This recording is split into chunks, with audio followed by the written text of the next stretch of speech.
So, it's been a bit of a rough time in America recently. The murder of George Floyd by a police officer, subsequent protests, riots, demonstrations, and then the following actions of President Trump and the military and the police against those protests, which to be honest have been mostly peaceful, has left me needing a drink. And I want a strong drink, and I want something that somehow acknowledges that the people who are breaking the curfews at the moment are doing the right thing.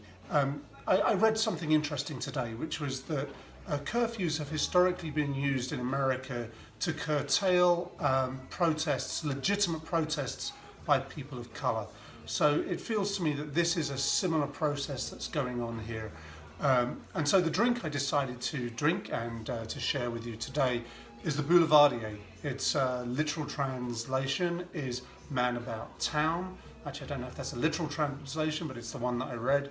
And to me, the idea of stopping people from being able to protest peacefully outside the White House or wherever else they're doing that seems profoundly undemocratic. So this drink, in my mind, is celebrating the people that are staying about town and protesting for their right to protest about town.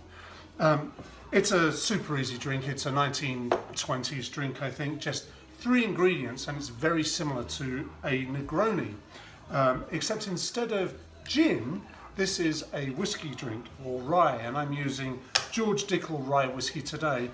Originally, the recipe was 1 part of each of the 3 ingredients, but over time that's evolved a little, so now we're more at 1 1/4 or 1 1/2 ounces of rye whiskey, and I'm just doing a slightly scant 1.5 ounces in there. The other 2 ingredients are sweet vermouth, and I'm using my old favourite there. It's 1 ounce of that, like so. And then the final ingredient is Campari, that deliciously bitter Italian liquor. And we are going as an aperitif, I suppose. We're going to put another ounce of that into this drink. And then we're going to stir. It's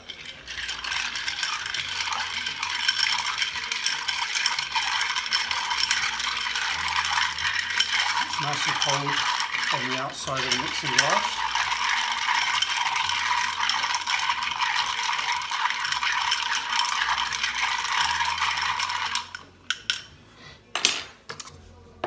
Strain that into an old-fashioned glass that's already filled with ice.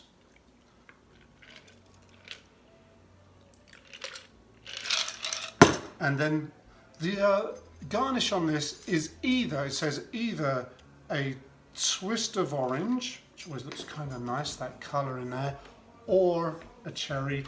And given my fondness for these Luxardo cherries, we're going to do both. There it is. Let's see what we got.